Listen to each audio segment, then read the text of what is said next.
오늘 저는 여러분과 함께 낙심치 않는 기도, 불의한 재판장과 과부의 비유라는 제목으로 누가복음 18장 8절을 본문으로 오늘 설교하려고 합니다. 자, 오늘 본문 말씀 누가복음 18장 8절입니다. 내가 너희에게 이르노니 속히 그 원한을 풀어주리라. 그러나 인자가 올 때에 세상에서 믿음을 보겠느냐 하시니라. 아멘. 자, 저는 오늘 여러분과 함께 낙심치 않는 기도, 불의한 재판장과 과부의 비유라는 제목으로 이제 설교하려고 합니다. 자, 우리들은 기독교가 쇠락의 단계를 넘어서 지금 몰락하는 시대에 살고 있습니다. 예수님도 본문에서 누가복음 18장 8절에서 이런 말씀하셨어요. 인자가 올 때에 세상에서 믿음을 보겠느냐 이렇게 말씀하시면서 믿음을 상실한 시대를 우려하셨습니다. 자, 이런 기독교의 위기는 이미 3,300년 전부터 시작되었습니다. 우리가 종교사학적으로 종교의 분수령으로 일컬어지는 18세기 계몽주의 시대가 도래하면서 기독교는 신 중심에서 인간 중심으로 이렇게 변하였습니다. 그러니까 인간은 이때부터 이성과 과학 또 본성과 경제를 중심으로 초자연적 세계에서 자연적 세계로, 내세적 신앙에서 현세적 신앙으로, 또 정신적 가치에서 물질적 가치로 이렇게 전환하게 되었습니다. 그게 이제 종교의 분수령이라고 그래요. 계몽주의 때부터. 자, 우리는 이것을 뭐라고 말하느냐? 세속화라고 말합니다. 세속화. 인간이 세속화되었다. 혹은 좀 더 쉬운 말로 말하면 이세상성이다. 이세상성이다. 이렇게 이제 우리가 부릅니다. 여러분들이 그 유명한 브리테니커 백과사전에 보면 이 세속화에 대해 다음과 같이 정의하고 있어요. 세속화란 뭐냐? 저 세상에서 이 세상으로의 전환. 간단하죠? 저 세상에서 이 세상으로의 전환. 이게 세속화예요. 자, 우리는 이렇게 세속화가 완전히 온 세상을 장악한 이 시대에 살고 있으면서 이제 기독교인들조차 여기에 부응하는 이러한 상태에 이르게 되었습니다. 이제 기독교는 하나님을 인간 욕구 충족의 수단으로 이렇게 전락시키고 말았어요.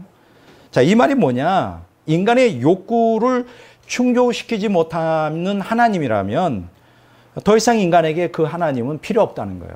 무서운 얘기죠. 아주 정말 무서운 얘기예요. 이제 종교 사회학자 레지널드 비비는 이런 얘기를 했습니다. 조각난 하나님, 캐나다의 빈곤과 종교적 잠재력이라는 이 책에서 이제 캐나다인들에게 종교는 상점에서 고르는 또 하나의 상품이 되었다고 주장합니다. 이렇게 얘기를 해요. 종교가 수요자들이 요구하는 품목 이상 아무것도 아닌 것이 될 때 고객이 그것을 관리한다. 그래서 신들은 메뉴판 중에 한 요리로 전락하였다. 굉장히 심각한 얘기죠. 자, 이런 종교적 현상은 한국에도 이게 이제 들어왔습니다. 1층 교회 쇼핑적이라고 하는 기독교 신자들은 그 유튜브나 인터넷에서 자신들의 영적 욕구를 채워주는 설교를 찾아 이리저리 이제 방랑을 합니다. 그러니까 결국은 오늘날 기독교인들에게 기독교는 하나의 종교의 상품으로 전락한 것이죠. 자, 이런 과정 가운데 교회의 배교가 급속도로 진행되고 있습니다. 여러분, 배교라는 게 뭐죠? 언약 백성들이 하나님을 떠나는 거예요. 자, 그런데 언약 백성들이 하나님을 떠나는 교회의 배교는 어디서 시작될까요? 바로 교회가 세속화되면서 시작되는 것입니다. 그러니까 교회가 세속화되면 자동적으로 이제 교회가 배교하는 거구나. 뭐 이런 것을 우리가 알 수 있습니다. 자, 그런데 우리가 교회의 역사를 보면 이러한 교회의 세속화가 급속도로 가속화되는 어떤 그 사건들을 우리가 발견하게 됩니다. 지금으로부터 약 30년 전에, 그러니까 정확히 말하면 1990년대 초에 미국의 아주 전형적이고 아주 큰 모범적인 윌로우 크릭 교회라고 교회가 있어요. 뭐 여러분 잘 아실 거예요. 빌 하이벨스 목사님이 담임을 하고 있는데 이 교회에서 최초로 구도자 예배라고 하는 것을 시작을 합니다. 구도자 예배. 이게 뭐냐?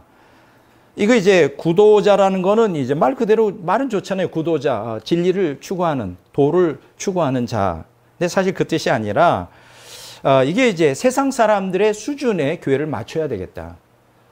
이제 그 얘기예요. 이것을 이제 새로 떠오르는 교회 운동이라 그래서 Emerging Church Movement라 그래요.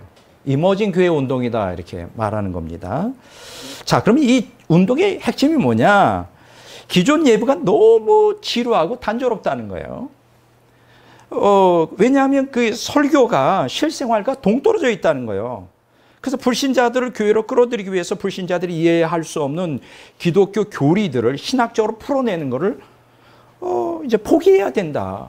뭐 천국이니 지옥이니 이거 오늘 현대 정말 이 세상성을 향한 이 세속화된 인간들에게는 전혀 어필이 안 되죠. 뭐 하나님의 진노니 심판이니 이게 이해할 수가 없는 거예요. 그래서 이런 것들 다 포기하고 또 세상 사람들에게 익숙치 못한 교회 용어들 뭐 구속이니 속죄니 뭐 죄인이니 뭐 구원이니 이거 굉장히 낯설죠. 이런 것들 다 배제하고 비기독교인들이 즐겨 쓰는 그 언어로 다 교회의 그것들을 다 전환하여 현대인들의 정서적 욕구를 채워주면 그들이 다 몰려올 거라는 거예요. 이게 이제 구도자 예배의 핵심이고 이머징 처치 무브먼트의 굉장히 중요한 사상입니다. 그러니까 교회 문턱을 낮추자는 거예요. 세상 사람들의 수준에 맞게. 그 얘기 뭡니까? 교회를 더 세속화시키자. 자, 어떻게 됐습니까? 그런 운동을 일으킨 지 30년 만에 거기에 대한 연구 결과가 나왔어요. 어떤 결과가 나왔느냐 하면 변화라는 책을 이 교회에서 출판했는데 열매가 없었어요. 그렇게 하면 많은 세상 사람들이 교회에 들어와서 변화가 일어나고 이렇게 예수님을 잘 믿을 것 같았는데 오히려 교회는 더 텅텅 비게 생겼습니다. 야, 놀라운 것이죠. 그러니까 이 운동으로 말미암아 오히려 기독교는 세속화가 가속되었고 기독교의 쇠퇴와 몰락에 아주 결정적인 역할을 하게 됩니다. 여러분, 이거는 이미 성경에 예고된 거예요. 성경은 누누이 경고했어요.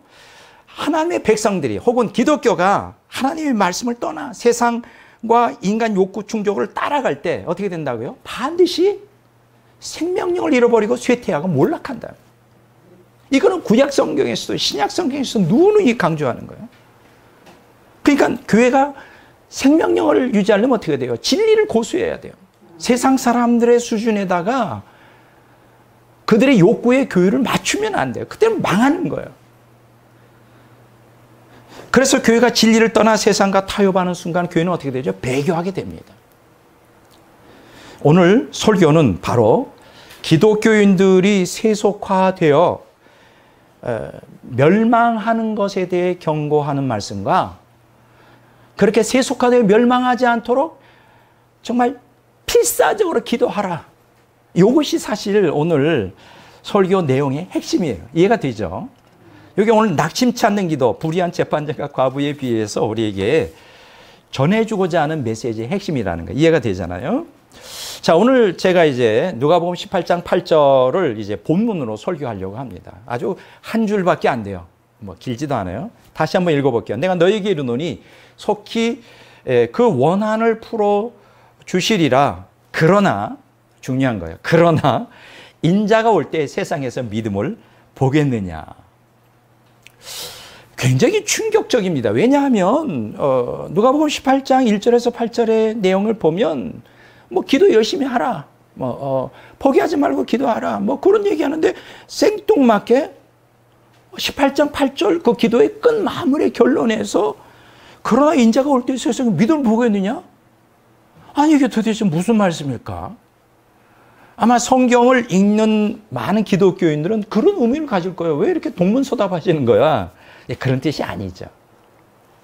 그래서 이제 그러한 난제를 풀어내는 것이 사실은 설교자의 사명이에요. 그렇잖아요. 자, 본문의 후반부는 두 가지로 번역이 가능합니다.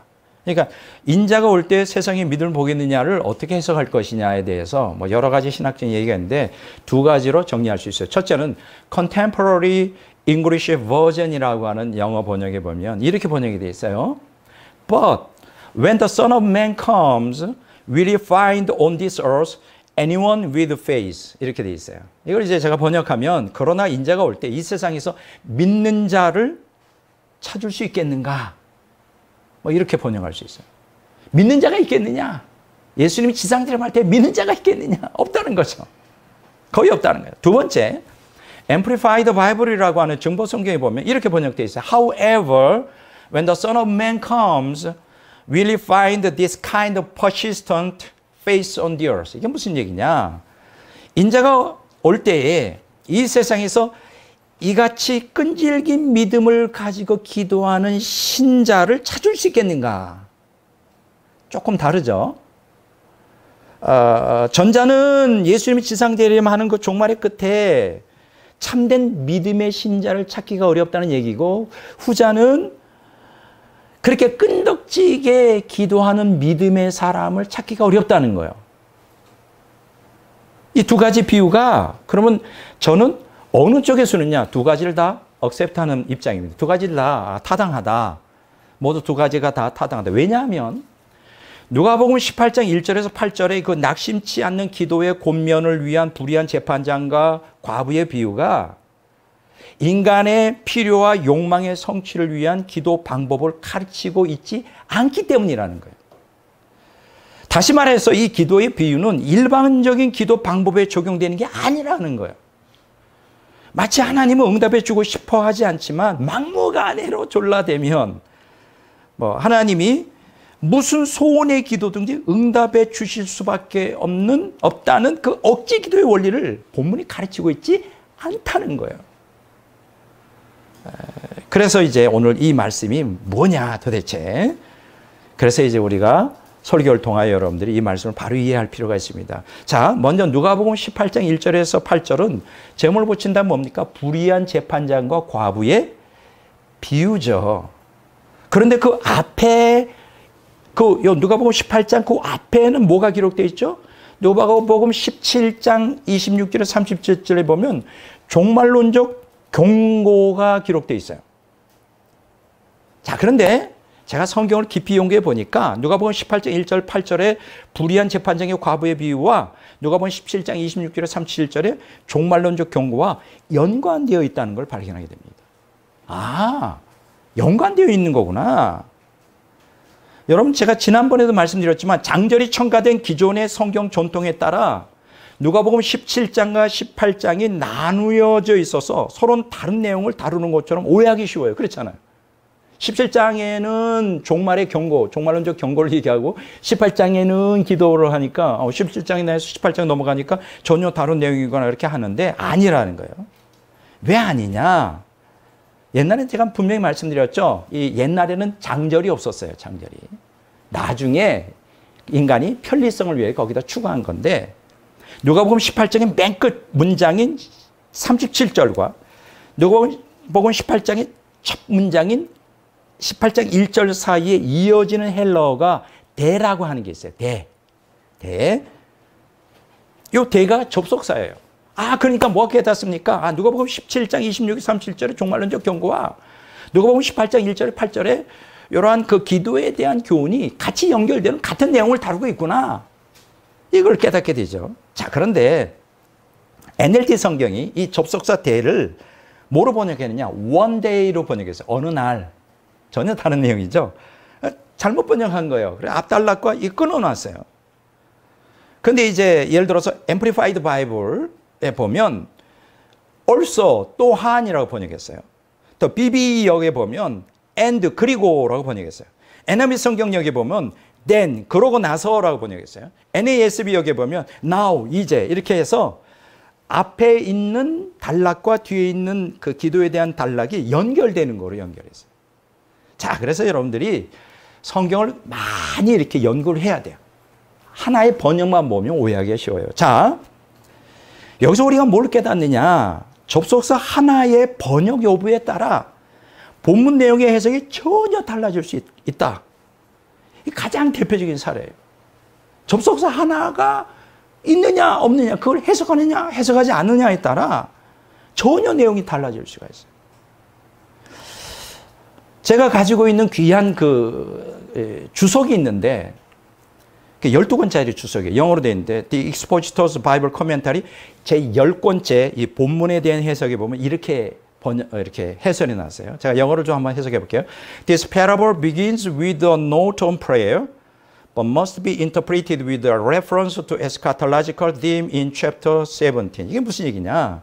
자, 이 비유, 그러니까 누가복음 18장의 이 비유는 기도에 대한 교훈으로 시작하죠. 하지만 이 비유는 요한 17장의 종말론적인 주제와 관련하여 반드시 그렇게 해석해야 된다. 이렇게 번역을 해놨어요. 아, 그러니까 18장의 기도의 비유와 17장의 종말론 교훈을 띄어놔서는 안 된다. 그 관련 속에 해야 된다. 그러면서 The story is not intended to apply to prayer in general as though are needed to pester God for every need until he reluctantly responds. 이렇게 번역했어요. 자, 그러니까 이 기도에 대한 비유는 뭐냐? 이거는 요거는 그 일반적인 기도의 그 방법에 적용할 해서 그런 의도가 없는 거다. 적용해서 해석하면 안 된다는 거예요. 마치 우리가 필요한 모든 욕구를 얻고자 사람들은 하나님께 패스트라는 게 막 계속 이렇게 막 들들 볶는 거죠. 주세요, 주세요, 주세요. 막 이렇게 하나님께 그렇게 구하는 것처럼. 그래서 하나님께서 마지못해서 마지못해서 주고 싶지는 않지만 너무 귀찮게 구니까 응답해 주는 것처럼 그런 일반적인 기도로 해석해서는 안 된다는 거예요. 지금 제가 지금까지 설명한 그 내용을 이 Expositor's Bible Commentary에서 그대로 제대로 이제 설명하고 있는 것입니다. 자, 이처럼 누가복음 17장 26절에서 37절의 종말론적 경고와 누가복음 8장 1절에서 8절의 그 불의한 재판관과 과부의 비유는 밀접한 관계가 있다. 이제 이런 것을 전제로 이제 오늘 설교를 여러분들이 이해하시기 바랍니다. 제가 이제 이 내용을 이제 세 가지로 분석해서 설교하려고 합니다. 첫째는 누가복음 17장 26절에서 37절과 누가복음 18장 1절에서 8절의 역학적 구도를 이해하는 게 굉장히 중요합니다. 자, 예수님은 누가복음 17장 26절에서 37절에서 예수 그리스도의 재림 직전, 그 종말의 끝에 성도들이 필연적으로 맞닥뜨릴 세속주의를 노아의 때와 롯의 때의 생활상을 빗대어 설명하는 후에 누가복음 17장 32절에서 중요한 말씀을 하세요. 롯의 철을 기억하라. 제가 오늘 본문 설교에서 이 구절이 굉장히 강하게 나옵니다. 롯의 철을 기억하라. 이 경고를 제자들에게 하세요. 그러고 나서 그 경고를 하신 다음에 누가복음 18장 1절에서 8절에서 세속주의에 물들어 세속화됨으로 롯의 처처럼 멸망하지 않도록 하기 위하여 필사적으로 기도하라. 끈질기게 기도하라. 그렇게 제자들에게 고면하십니다. 이제 뭔가 누가복음 18장의 그 불의한 재판장과 과부의 비유를 통한 그 기도의 교훈이 무슨 내용인지, 그렇죠? 이제 좀 감이 오죠. 이런 걸 왜 기도하라는 거구나. 근데 우리는 잘못 알고 있었던 거예요. 그냥 억지 기도 원리로만 생각했던 거지. 그게 아니라. 중요하죠. 그러니까 오늘 이 설교를 때 우리가 뭘 깨닫습니까? 우리가 무엇을 가장 집중적으로 지금 긴급하게 절박하게 기도해야 되겠는가에 대한 기도의 그 비중을 어디에 둬야 되겠는가 하는 것이 이제 답이 나오는 거예요. 이 얘기는 뭐냐? 이 세상의 이 세속주의와 거기에 부응하여 살아가는 기독교인의 세속화가 얼마나 무서운 적이냐? 얼마나 정말 위험한 것이냐? 그저 심각성을 깨닫고 절박한 마음으로 하나님의 도움을 구하며 그 능력을 구하여 그것에 빠지지 않도록 보호해달라고, 신앙을 지키게 해달라고, 이 기도가 얼마나 지금 우리에게 절박하냐, 이걸 깨닫게 되는 거예요. 내가 생각할 때 오늘 이 설교를 듣기 전에 대부분의 기독교인들은 기도를 그런 데 쓰지 않았을 것 같아요. 나의 필요를 위한 기도만 했지. 하나님, 이 세상이 세속주의로 가득 차 있어요. 나는 이 세상 속에 살아가는데 나도 거기에 물들어 세속화될까 봐 두려워요. 세속화되면 로세처처럼 내가 멸망하고 지옥 갈 텐데 제발 내 힘으로는 안 되오니 하나님이 성령의 능력으로 나를 지켜주시고 신앙을 끝까지 붙들어 주십시오 하고 막 몸부림치는 기도를 과연 우리가 알고 있을까? 난 그런 기도하는 사람 별로 본 것 같지가 않아요. 다 그저 우리의 필요를 위한 기도. 대부분 기도하는 사람들이 무엇 때문에 기도해요? 신앙이 떨어져서 기도할까? 아니, 사업에 망하거나 가정이 심각한 상태에 있을 때 기도 온 가정. 뭐 그나마라도 그렇게 더 기도하니까 하나님이 감사 기뻐하는데 자기 신앙을 지키게 해달라고 기도하는 사람 난 별로 본 적이 없는 것 같아요. 근데 사실 그게 더 중요한 것인데 이해가 되죠? 자, 그러니까 예수님은 종말의 때를 노아의 때와 롯의 때처럼 세속주의가 만연한 그 타락한 세상에 비교하면서 그리스도인들이 세상의 유혹에 빠지지 않고 깨어있기 위해서 마태복음 24장 36절 51절에 말하죠. 끈질기게 기도하고 낙심하지 말아야 할 것을 불의한 재판장과 과부의 비유를 통하여 말씀하신 거예요.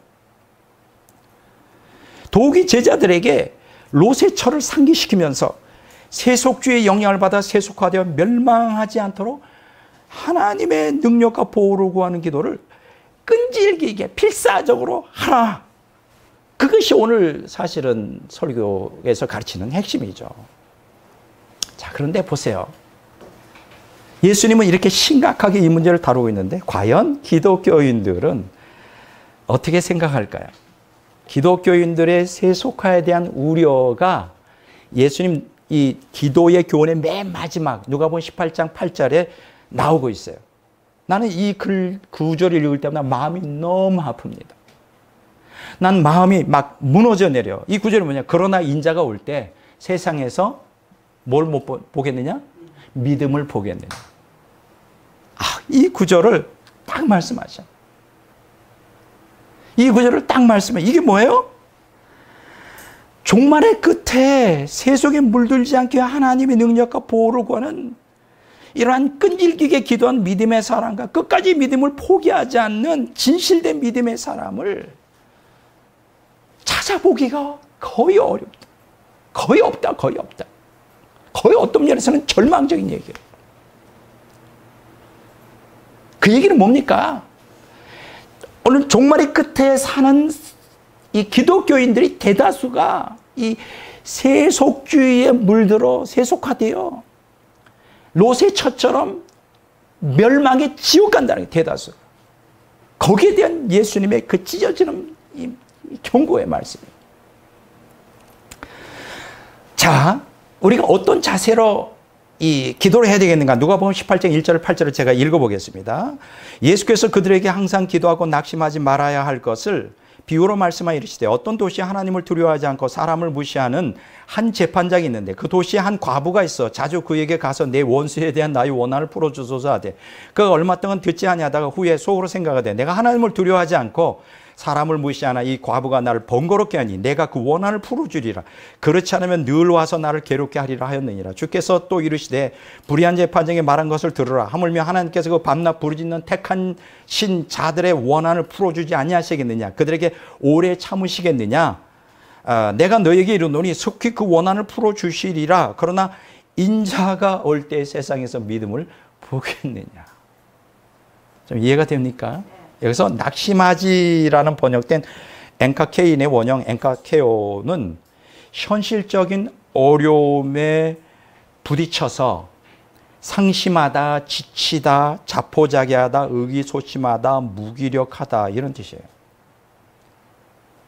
낙심하지 말라는 것은 뭐냐면 그만큼 우리가 세속주의가 만연된 세상에서 기독교인이 세속화를 하지 않고 정결과 성결로 신앙을 지키는 게 극히 어렵다는 거예요.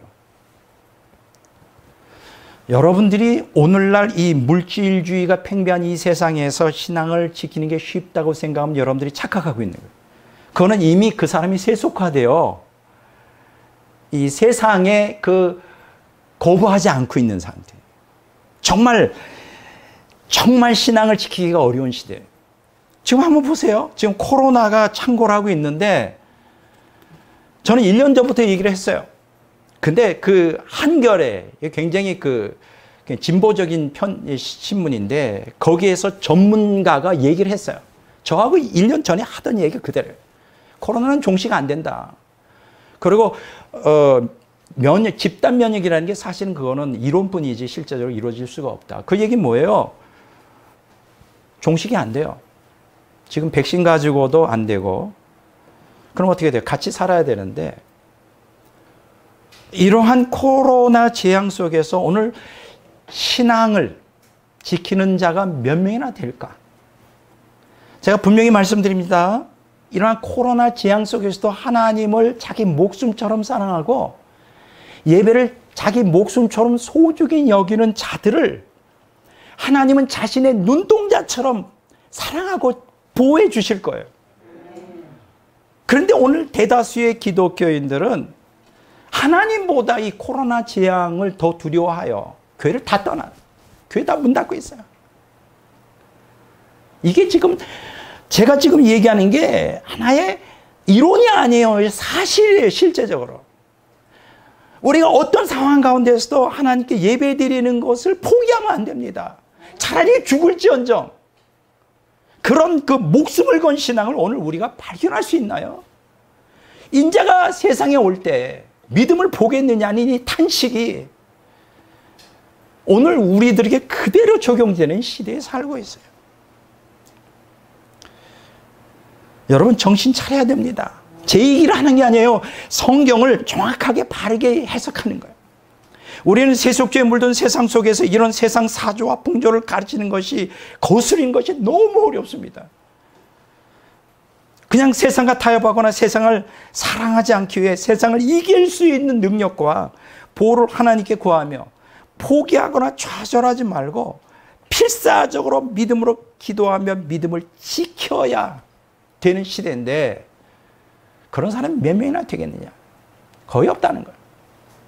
그러나 저는 끝까지 지킬 겁니다. 이 남은 자가 되고 싶어요, 저는요. 여러분들도 이 코로나 재앙 시대에 남은 자가 되시길 주의 이름으로 축원합니다. 자, 두 번째. 종말 때 세속주의 사상과 기독교인의 세속화에 대한 경고. 세속주의가 얼마나 무서운 것이고 거기에 물드는 세속화가 얼마나 두려운 것인지 제가 설명을 좀 하겠습니다.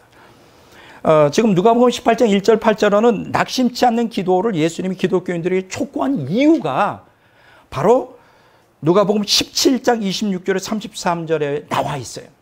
왜 그렇게 필사적으로 기도해야 되는지. 그건 뭐냐? 바로 종말의 때의 세속주의 사상과 그것에 물드는 기독교인의 세속화를 우려한 거예요. 첫째, 누가복음 17장 26절 30절에 보면 종말 때의 세속주의 사상에 대해서 설명을 하고 있어요. 두 번째는 누가복음 17장 32절에 보면 그 기독교인의 세속화에 대한 경고를 하고 있어요. 여러분 누가복음 17장 26절 33절이 주시는 교훈은 세속주의를 추구하는 세상도 멸망한다 그랬어요. 세속화된 기독교인들도 멸망한다는 교훈을 같이 주고 있습니다. 자, 한번 볼까요? 도대체 세속주의 사상이 뭐냐? 자, 첫 번째, 종말 때의 세속주의 사상입니다. 누가복음 17장 26절 30절을 제가 읽어봅니다. 노아의 때에 된 것과 같이 인자의 때에도 그러하리라. 노아가 방주에 들어가던 날까지 사람들이 먹고 마시고 장가들고 시집가더니 홍수가 나서 그들을 다 멸망시켰으며 또 롯의 때와 같으리니 사람들이 먹고 마시고 사고 팔고 신고 집을 짓더니 롯이 소돔에서 나가던 날에 하늘로부터 불과 유황의 비오도 타여 그들을 멸망시켰느니라. 인자가 나타나는 날에도 이러하리라. 보세요. 이 세속주의가 얼마나 무서워요. 노아의 때 또 롯의 때 어떤 일이 있었는지 그들이 먹고 마시고 했다는 거예요. 이 표현은 굉장히 그 유대인들이 그 축제 때 항상 쓰는 성경에 나오는 먹고 마시고 쓰는 거예요. 먹는다는 건 음식을 먹는 거고 마시는 거는 포도주를 마시는 거죠. 포도주는 유대인들에게는 술이 아니에요. 그냥 음식이죠. 이게 뭐냐? 이 관용어인데 식욕이죠. 식욕. 두 번째로 보면 장가들고 시집가더니 이게 뭐예요? 성욕이죠. 물론 여기서 식욕이나 성욕은 죄가 되지 않아요. 그건 하나님이 주신 우리에게 선물이에요. 식욕과 성욕은 나쁜 거 아니에요. 다만 오늘 본문에서 가르치는 이 식욕과 성욕은 짐승처럼 탐식과 세욕에 몰입하는 걸 얘기해요. 그러니까 노아의 때나 롯의 때의 사람들은 하나님이 그 마음에 없고 오직 짐승처럼 식욕과 성욕의 인생의 전부였다는 거예요. 그것이 인생의 목표였고 살아가는 의미와 목적이었다는 거예요. 바로 그런 의미를 갖고 있어요. 오늘날도 똑같습니다. 세속주의가 그래서 무서운 거예요. 하나님 없이 식욕과 성욕이 이 세상을 지배하고 있어요. 그게 인생의 전부야. 안 그렇습니까, 여러분? 또한 여기 보면 사고 팔고, 이게 뭐예요? 경제활동을 했다. 여기서 심는다는 건 농사를 지었다는 거죠. 집을 짓는다는 건 건축을 해요. 여러분, 이 모든 것들이 나쁜 건 아니죠. 사고 팔고 경제활동을 해야 돼요. 먹고 살기 위해서. 그럼 농사도 져야 돼요. 또 건축을 해서 집도 져야 인간이 살잖아요. 육체를 가진 존재이기 때문에. 근데 여기서 문제는 그것이 그들의 인생의 전부였다. 그들이 추구하는 바의 전부, 그들이 원하는 바의 전부였다는 거예요. 그러니까 한마디로 말하면 인간의 육체적 욕구 충족만을 위한 것이 영혼의 구원을 위해서 전혀 관심도 없고 하나님에 대해서 관심 없어요. 이게 바로 세속주의. 이해가 됐어요? 이게 바로 세속주의의 본질이에요. 이 세상성, 이 세상에 있는 육체적인 인간의 그 욕구, 육체적인 것만 영혼육의 이 육체적 이 세상에 존재하는 것이 전부인 것. 이게 이 세속주의의 본질이에요. 그러니까 노아의 때와 롯의 때의 세상은 오늘날처럼 이 세상성이 전부인 하나님이 배제된 세속주의가 지배적 풍조였어요. 오늘날도 똑같죠. 포스트 모던 시대의 슬로건이 뭔지 아세요? 짐승처럼 육체적 욕구를 따라 살다가 자멸하라. 이게 포스트 모던의 정신이에요. 짐승처럼 살다가 자멸하라. 바로 물로 멸망한 노아의 때나 불로 멸망한 롯의 때와 오늘날 세상 풍자가 동일해요. 그 얘기는 뭐예요? 지금 종말이 끝이고 망한다는 거예요. 세상 모든 세속 절충한 자리 다 멸망할 거예요.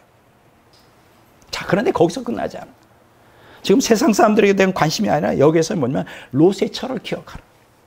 두 번째로 기독교인의 세속화에 대한 경고가 사실 이 말씀의 본질이에요. 누가복음 18장 32절 33절에 보면 롯의 철을 기억하라. 무릇 자기 목숨을 보존하고자 하는 자는 잃을 것이요 잃는 자는 살리리라. 사실 오늘 제 설교 요조는 누가복음 18장 32절이에요. 롯의 철을 기억하라. 이렇게 성경 읽을 때마다 이 말씀이 어쩌면 그렇게 강하게 와닿아요. 롯의 철을 기억하라. 롯의 철을 기억하라. 이 예수님의 엄중한 경고예요. 여기서 기억하라. 이 뜻은 그 무네메뉴의 테라고 하는 헬라어의 현재 명령형인데 무엇을 잊지 말고 계속 유념하라. 마음에 두고 되새기고 잊어버리지 말고 그걸 잊지 마라. 롯의 처의 그걸 잊지 마라. 그 얘기예요. 롯의 처에 대한 멸망의 얘기는 창세기 19장 26절에 나오죠. 롯의 아내는 뒤를 돌아보았으므로 소금 기둥이 되었더라. 이렇게 기록이 되어 있어요. 근데 여기서 우리가 조심해야 될 게 있어요. 우리는 아마 어느 기독교인들도 여러분이나 내가 롯의 처가 될 수 있다고 꿈에도 상상 안 할 거예요. 한 번도 생각 안 해봤을 거예요. 근데 아닙니다. 여러분들도 저도 롯의 처가 될 수 있어요. 오늘 그것을 깨닫길 바랍니다.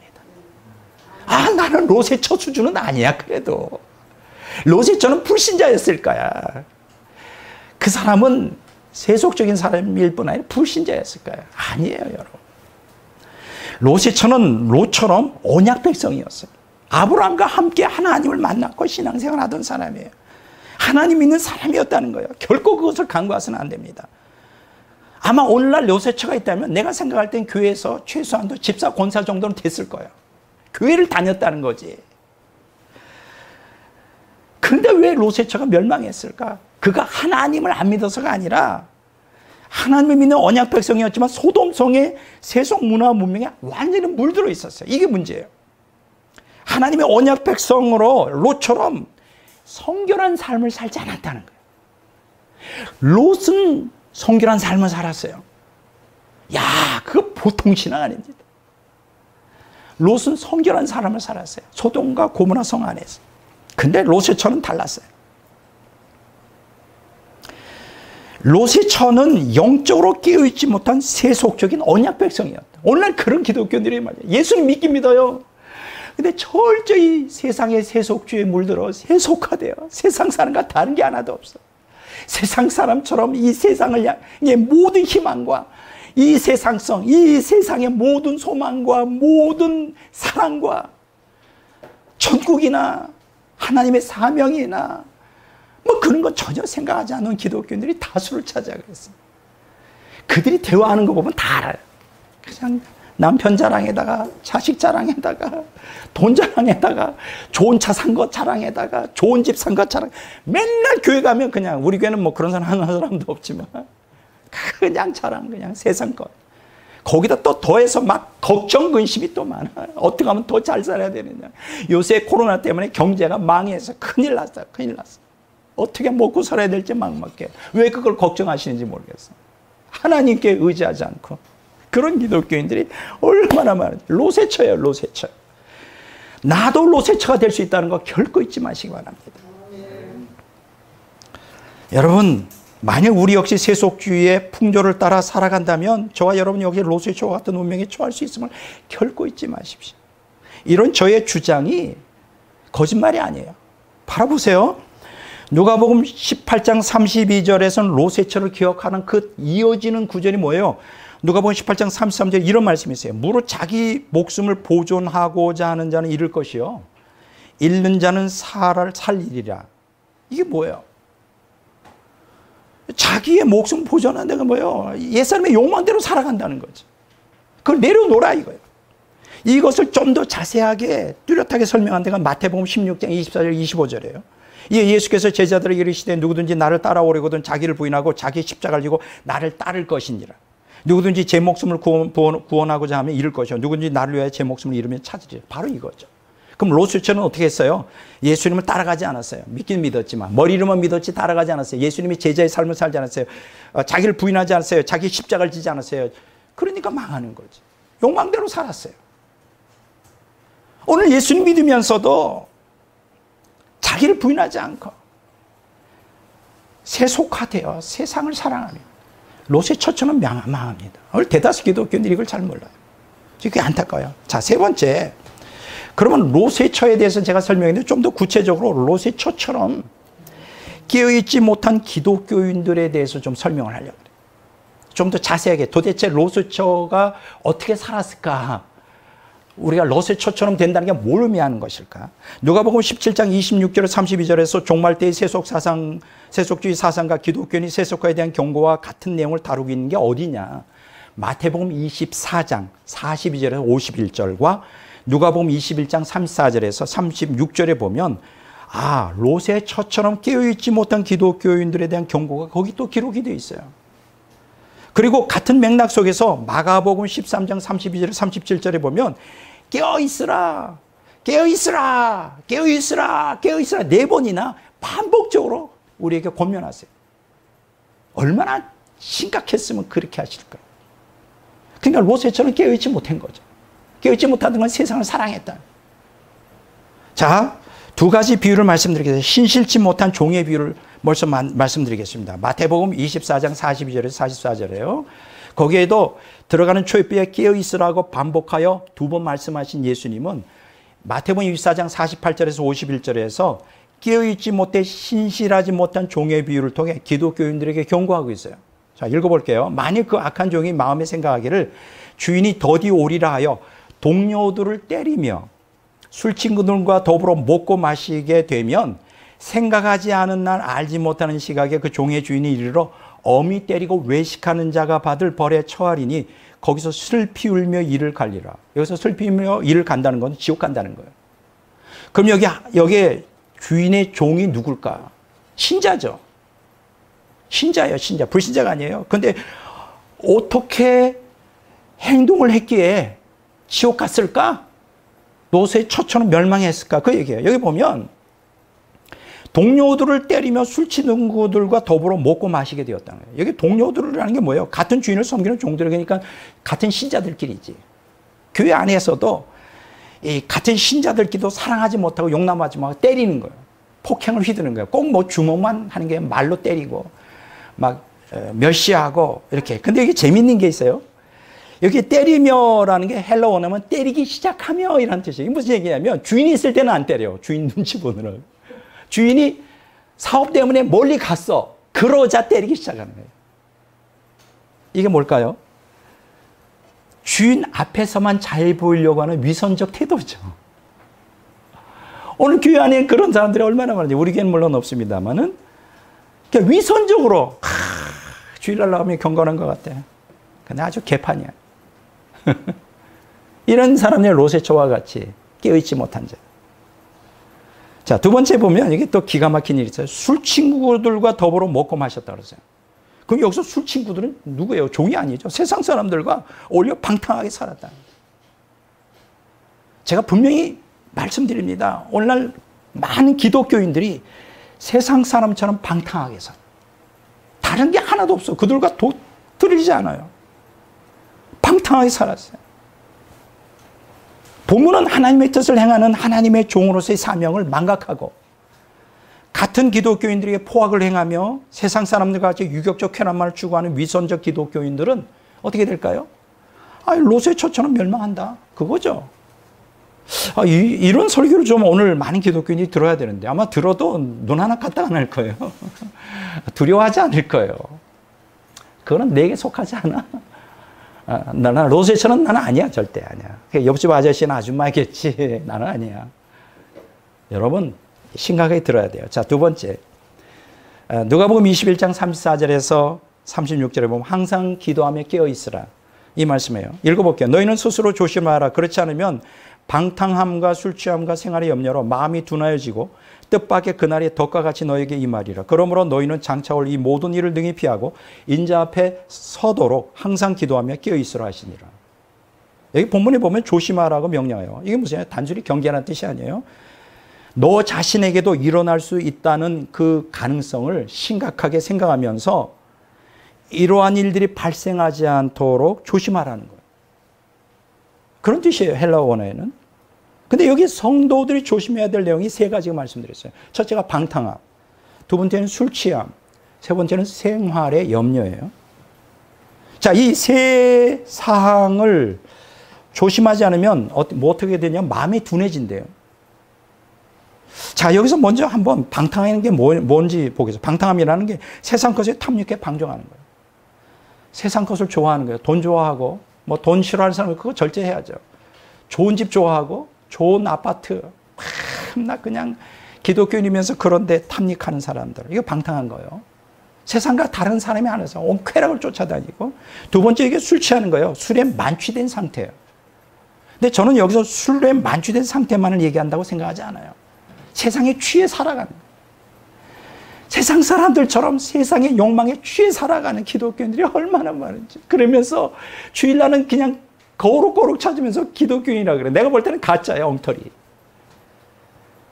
세 번째 뭐냐? 생활의 염려예요. 여러분 당연히 세상에 취해 살다 보면 세상 걸 더 갖고 싶어. 만족이 없죠. 온갖 탐욕이 가득 차. 그러니까는 세상 염려가 있는 거예요. 더 부자가 되고 싶고 더 쾌락을 누리고 싶고 세상 근심과 걱정이 가득 찬 상태예요. 만일 여러분들이 그리스도인으로서 세상 걱정과 근심이 가득 찼다면 빨리 여러분 자신을 돌아보시기 바랍니다. 제가 세 번째 기도에 대한 주제를 할 때 그 얘기를 좀 할 겁니다. 중요한 얘기예요. 네 번째 설교도 매우 중요한데 세 번째도 매우 중요한 설교가 될 거예요. 보세요. 여기 보면 이렇게 세 가지 방탕한 술 취함 생활 염려에 가득 차면 둔해진다 그랬어요. 여기 둔해진다는 건 무뎌진다는 뜻이 아니에요. 마음이 눌린 상태가 된다.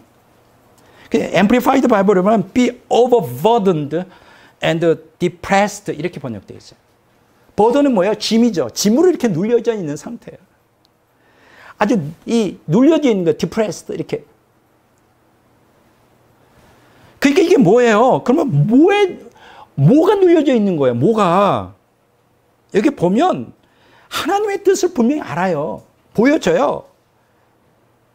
자기 그 성경도 읽고 신앙생활하고 다 알 거 아니에요. 하나님 뭘 원하는지. 그런데 그게 자신이 이 세상을 향한 욕망과 쾌락 때문에 하나님의 뜻을 따르고 싶은 그게 눌려져 가지고 할 수가 없는 거예요. 머리로는 아는데 난 주님 뜻대로 살아야 되는데 욕망이 크다 보니까 이게 눌려져서 말만 하지. 그러면 항상 이런 고백하죠. 마음은 원이로되 육신이 약하도다. 안 되는 거예요, 이게. 그 세상 것들이 붙들고 있으니까. 그게 이제 둔하여지고란 뜻이에요. 바로 롯의 처가 그런 마음의 상태였어요. 바로 롯의 처가 그렇게 살았다고. 그러니까 멸망한 거예요. 우리가 롯의 처처럼 멸망하지 않으면 우리는 빨리 여기서 벗어나야 돼. 그래서 근데 안 되잖아, 우리가. 옛사람이 강하니. 그러니까 필사적으로 기도해야죠.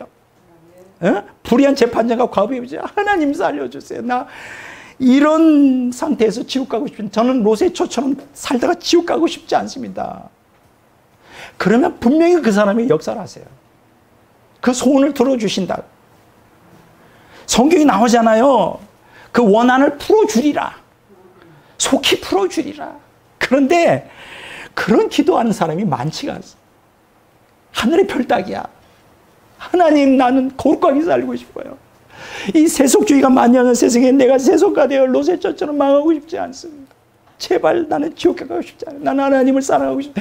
내 옛사람이 근데 너무 강해서 내가 돈도 사랑하고 세상도 사랑하고 더 좋은 더 큰 아파트에 대해서 막 눈이 확 돌아가고 막 요새 서울 아파트가 막 배로 뛴대요. 빨리 샀어야 되는데 빨리 샀어야 되는데 조금 늦었어요. 근데 지금이라도 영끌이라도 해가지고 좀 살까 좀 그런 생각하는데 하나님 열어 주소서 미칩니다. 막 이거예요. 아니 그거보다 더 중요한 게 지금 내 영혼이 망하고 있다고. 이걸 보느냐고. 오늘 기독교인들은 세상 사람같이 따라가면 안 된다니까.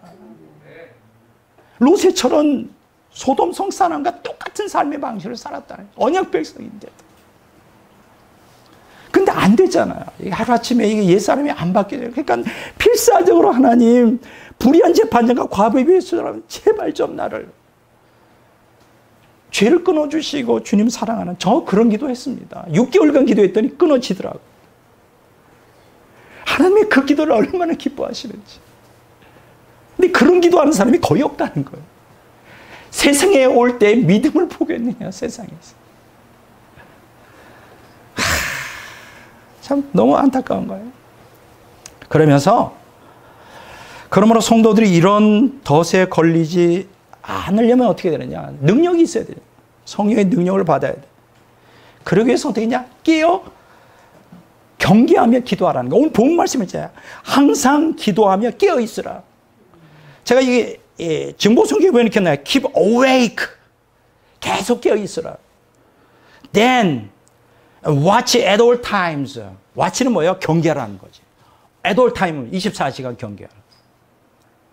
Praying that you may have the full strength and ability to escape all these things. 이 모든 것들을 피하고 완전한 능력, 주님 앞에 재림하시는 주님 앞에 거룩하게 설 수 있도록 완전한 full strength and ability 능력을 받도록 하기 위하여 기도하라는. 오늘 이 마지막 시대에 우리가 살고 있어요. 그런 기도를 오늘 사실 해야 됩니다. 그게 바로 오늘 누가복음 18장 1절 8절의 불의한 재판장과 과부의 비유의 핵심이에요. 이것과 이렇게 말씀을 생각하니까 이게 이제 보세요. 깨어 기도하라. 이 누가복음 21장 34절 36절은 항상 기도하며 깨어 있으라 이 구절과 오늘 제가 본문 설교가 똑같잖아요. 뭘 위해 기도해야 되는지 누가복음 18장과 17장에 나오는 내용이 똑같잖아요. 그리고 이것과 더불어 아까 제가 마음이 둔해진다는 게 눌린다고 그랬잖아요. 그게 딱 뭐가 생각나느냐면 마태복음 13장 22절이 기억나는 거예요. 읽어볼게요. 가시떨기에 뿌려졌다는 것은 말씀을 들으나 세상의 염려와 재물의 유혹에 말씀이 막혀 결실하지 못합니다. 말씀으로는 알아요. 그런데 이 세상의 염려, 재물의 유혹 때문에 이게 눌리는 거예요. 그것이 눌어가지고 말씀을 지키지 못하도록. 마음은 원이라도 육신이 약한 그런 상태로 계속하는. 근데 재밌는 건 누가복음 8장 14절은 같은 내용을 하면서 이생의 염려와 재물과 향락이라 그랬어요. 이 향락이라는 단어가 더 포함되어 있죠. 이생의 염려와 재물과 향락.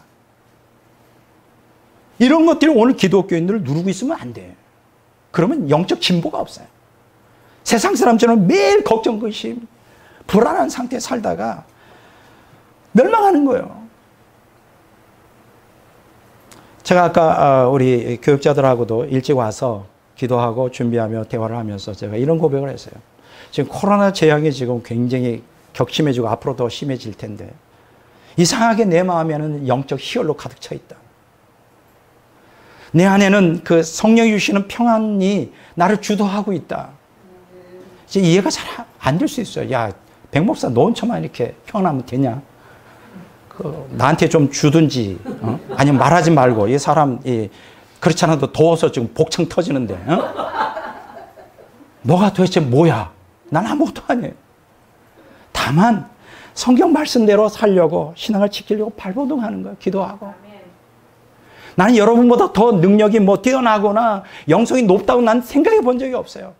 저도 죄인이고 부족한 종이지만, 딱 한 가지, 제가 이 말씀을 깨달으면서 이렇게 살면 안 되겠구나.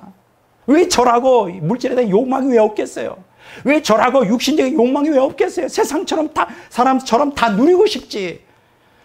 그러나 말씀을 접할 때마다 그러면 안 되는구나. 그러면 망하는 거야. 그래서 돌이키고 내가 이 유혹을 이길 수 있는, 이 시험을 이길 수 있는 믿음을 달라고 발버둥 치는 거예요. 그러다 보니까 어떻게 하냐? 하나님이 보호해 주시는 거죠. 능력을 주시는, 그러니까 내 안에 평강이 있는 거예요. 내 안에 영적 희열이 넘치는 거예요. 이런 코로나 재앙 속에서도. 여러분들도 똑같이 그렇게 해야 된다.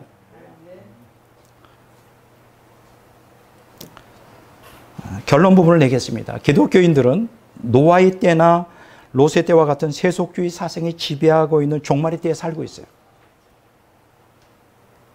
우리는 롯의 처처럼 세상과 함께 멸망당하지 않기 위해서 어떻게 해야 되느냐?